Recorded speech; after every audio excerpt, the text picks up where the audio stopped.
नमस्कार, बहुत स्वागत आपका आनादि टीवी पर। मैं हूं आपके साथ पारुल। आइए रुक करेंगे उत्तराखंड की खबरों का। देवभूमि उत्तराखंड में सनातन धर्म की आड़ में लोगों को ठगने, धार्मिक भावनाओं से खिलवाड़ करने वाले फर्जी साधुओं के खिलाफ सरकार ने मोर्चा खोल दिया है।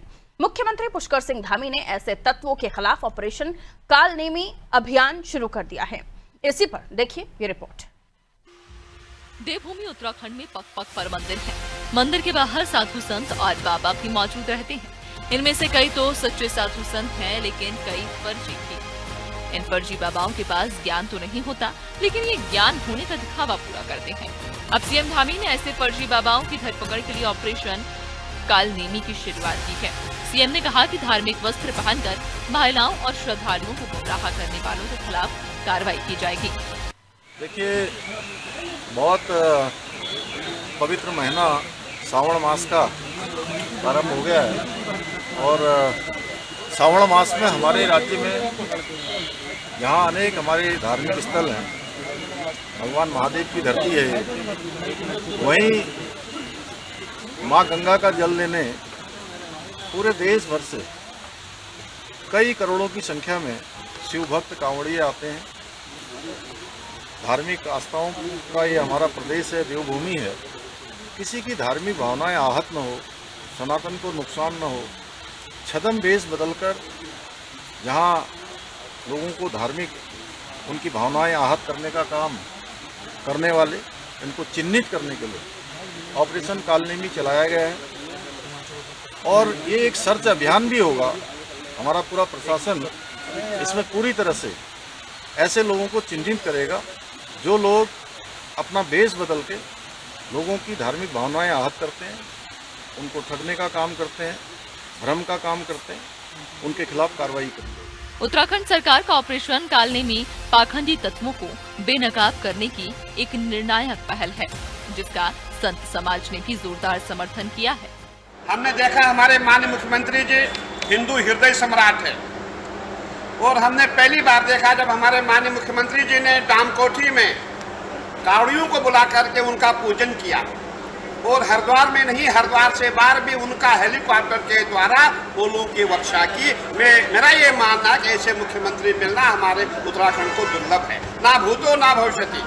और हमारे माननीय मुख्यमंत्री जी का विजन है, इस समय जितने भी श्रद्धालु है, जितने कावड़ी है, उनके साथ कोई ऐसी घटना ना घटे जो अप्रिय हो। और माननीय मुख्यमंत्री जी ने जो विजन शुरू किया है, सबसे बड़ी बात है, जब भी हमारे सनातनियों का कोई भी पर्व शुरू होता है उस समय कालनेमियों की संख्या बढ़ जाती है और कालनेमी भगवा पहन करके लोगों को लूटते हैं, ठगते हैं। इसीलिए पूरा प्रयास किया जा रहा है कि जो भी कालनेमी है उनको तुरंत चिन्हित करके पुलिस के हवाले किया जाए। और हम जितने भी संत महात्मा, जितने अखाड़े हैं, हम सब माननीय मुख्यमंत्री जी के साथ है, माननीय मुख्यमंत्री जी के निर्णय के साथ। और कालनेमी पर अखाड़ा परिषद ने हुंकार भरी है कि कालनेमी का समर्थन करके मुख्यमंत्री के हाथों को मजबूत करेंगे, उनके उद्देश्यों को पूरे देश के अंदर भेजेंगे। आज कालनेमी उत्तराखंड की बात नहीं, पूरे देश के अंदर कालनेमी अभियान चलना चाहिए। ऑपरेशन कालनेमी के तहत देहरादून पुलिस की एक्शन मोड में है।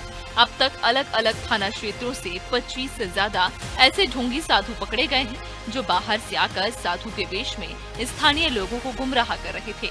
इनमें कई तो ऐसे हैं जिनका पुराना आपराधिक रिकॉर्ड भी सामने आ रहा है। देखिए, माननीय मुख्यमंत्री जी के निर्देश प्राप्त हुए थे कि ऑपरेशन कालनेमी को प्रारंभ किया गया, जिसमें इस तरह के ढोंगी बाबा जी वो जिनको किसी तरह का कोई ज्ञान, धार्मिक ज्ञान नहीं है, वो यहाँ पर महिलाओं, बुजुर्गों या ऐसे युवाओं को ठगते हैं, जहाँ पर वो उनको अपने वश में करके उनसे कहीं ना कहीं अनैतिक रूप से दबाव डालकर, उनको डराकर, उनको धार्मिक रूप से कहीं ना कहीं परेशान करके उनको और उसके बाद पैसे ठगते हैं। इस तरह की शिकायतें कुछ माननीय सीएम पोर्टल पर भी प्राप्त हुई थी और कुछ अन्य जगहों से प्राप्त हुई थी, जिसको देखते हुए निर्देश प्राप्त हुए थे। आज राजधानी में इसलिए विभिन्न टीमों को बनाकर ऐसे गोपनीय स्थानों पर जहाँ इस तरह के बाबा, ढोंगी बाबा जो बन के लोगों को ठगते हैं या रुकते हैं, उन जगहों पर टीमों ने सर्च ऑपरेशन किया था। साथ ही साथ विभिन्न थाना क्षेत्रों में भी करीब 24 लोगों को अभी हिरासत में लिया गया है, जो विभिन्न स्थानों पर ढोंगी बन के, बाबा बन के जो है लोगों को ठगने का प्रयास करते हैं। इसमें एक जगह इंट्रोगेशन मेरे द्वारा भी की गई, जहां पर मौके पर पहुंचकर तो बताया गया कि कहीं भी कोई इस तरह की नॉलेज नहीं है, ना कोई सनातनी धर्म से जुड़े हुए हैं, ना किसी संस्था से जुड़े हुए हैं, बट वेश धारण करके, चूंकि इस समय पावन कावड़ यात्रा भी शुरू हो गई है, 4 धाम यात्रा चल रही है, तो उसका सहारा लेकर ऐसे लोग, बाबा लोग सक्रिय थे। अभी तक 25 लोग को इसमें हिरासत में लिया गया है। ऑपरेशन कालनेमी सिर्फ एक प्रशासनिक कार्रवाई नहीं बल्कि उत्तराखंड की पवित्रता और सनातन संस्कृति की रक्षा का एक संकल्प है। अब देवभूमि में पाखंड, ठगी और धर्म के नाम पर छल करने वालों के लिए कोई जगह नहीं है। देहरादून से संवाददाता अजहर मलिक की रिपोर्ट।